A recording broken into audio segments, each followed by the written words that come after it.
Olá, então vamos fechar nossas propriedades periódicas, certo? Hoje nós temos um conjunto triplo de propriedades, tá? A eletronegatividade, a eletropositividade e a reatividade química. Na verdade, várias propriedades que nós estudamos até aqui vão ser muito importantes para chegar na reatividade química, que, puxa vida, é o que mais interessa para os químicos, tá? Então vamos falar da primeira propriedade aqui, é chamada eletronegatividade. Ela é muito comum em provas de todo tipo, certo? E ela é bastante importante. Ela não trabalha com valores medidos de forma absoluta, que nem o raio atômico, o potencial de ionização e a eletroafinidade. Ela trabalha com valores comparativos entre 0 e 4. Então se compara a capacidade de um átomo com a capacidade do outro átomo, tá? Então é uma medida de proporcionalidade. O que ela mede? Está aqui. Ela mede a capacidade que um átomo vai ter de atrair os elétrons de uma ligação química. Ou seja, quando aquele átomo se liga, o valor da eletronegatividade é como ele puxa os elétrons para ele. Tá certo? Claro que alguns átomos vão puxar mais e outros muito menos, não é? Bom, tem o caso dos gases nobres que vai gerar muita discussão, certo? Para vocês, ensino médio, via de regra, nós vamos usar a ideia de Linus Pauling mesmo, tá? Que é retirar os gases nobres, tá? Da lógica de eletronegatividade. Por quê? Porque se eles não têm uma tendência a se ligar, não tem por que medir a eletronegatividade dele. Qual é o problema? Linus Pauling ficou velhinho, morreu lá nos anos 90, ele também tinha 90 e tantos anos, só que outros cientistas seguiram pesquisando. E alguns cientistas conseguiram fazer ligações com gases nobres. Forçada, mas aconteceu. E aí o que acontece? Esses caras aqui, Allred e Rochel, conseguiram definir eletronegatividades para alguns gases nobres que fizeram ligações químicas. Tá? Então, vocês fiquem sabendo que existe eletronegatividade para alguns gases nobres. Tá certo? Só que para vocês não vai interessar a nível de prova. Por quê? Porque não é um assunto assim muito de ensino médio. Tá bom? Mas é bom saber que existe. Como é que a eletronegatividade aumenta? Também para a direita e para cima. O átomo de flúor aqui, ó, do elemento flúor, é o mais eletronegativo que nós conhecemos. Eletronegatividade lá perto de 4, né? E o menos eletronegativo é esse aqui embaixo à esquerda, que é o frâncio, né? Que tem uma eletronegatividade perto de 0, tá? Esses valores em geral não são exatos, mas né, são próximos a 0 e 4. Vale a regra que um átomo bem pequeno consegue roubar elétrons mais facilmente do que um átomo muito grande. Regra do pequeno brincalhão e do grande bobalhão, tá?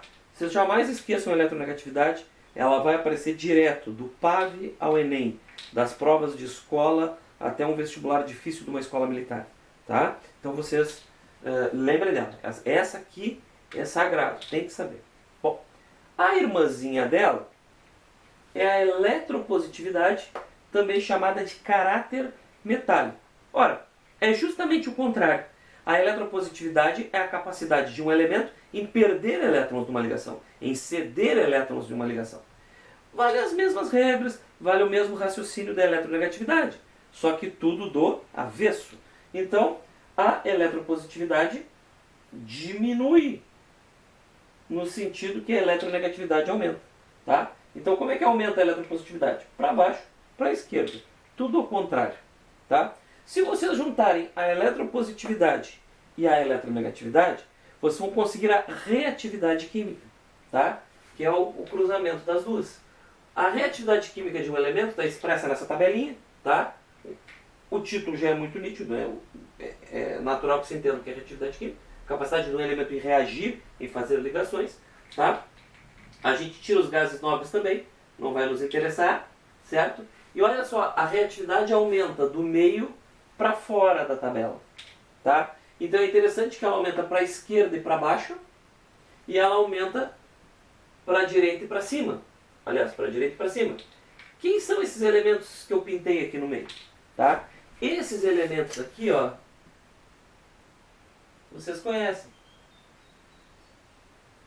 Eles são os metais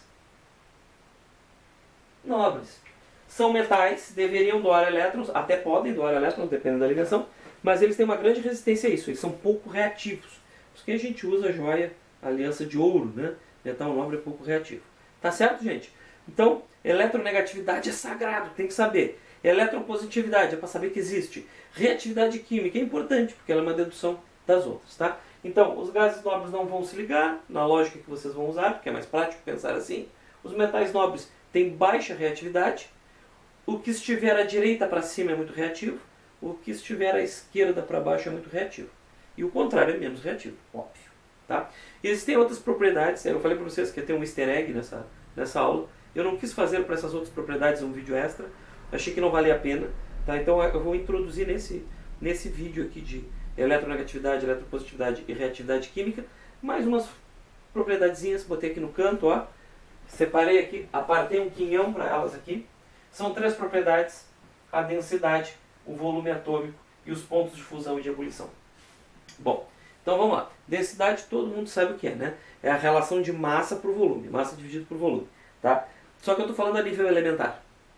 Eu estou falando a nível de elemento e não a nível de qualquer coisa. Então, por exemplo, se eu pegar um sorvete, eu posso medir densidade, tá? Mas não é isso. O que eu estou falando é densidade a nível massa específica de cada elemento, tá? Pode procurar no material, mas algum aprofundamento aí. Não tem problema fazer perguntas. A gente vai tratando isso. Tá? Como é que aumenta na tabela, então, a densidade? Olha só. Eu fiz a densidade em vermelho.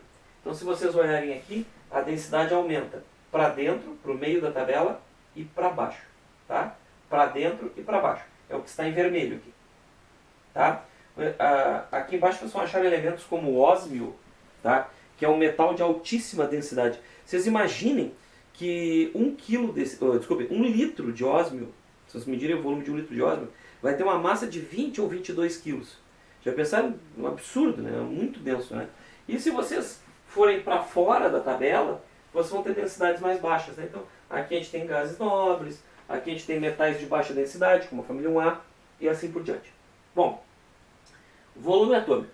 O volume atômico ele tem uma correlação com uma quantidade de matéria chamada mol, que nós não estudamos ainda. Não é um assunto que eu pretendo trabalhar hoje, nessa aula com vocês.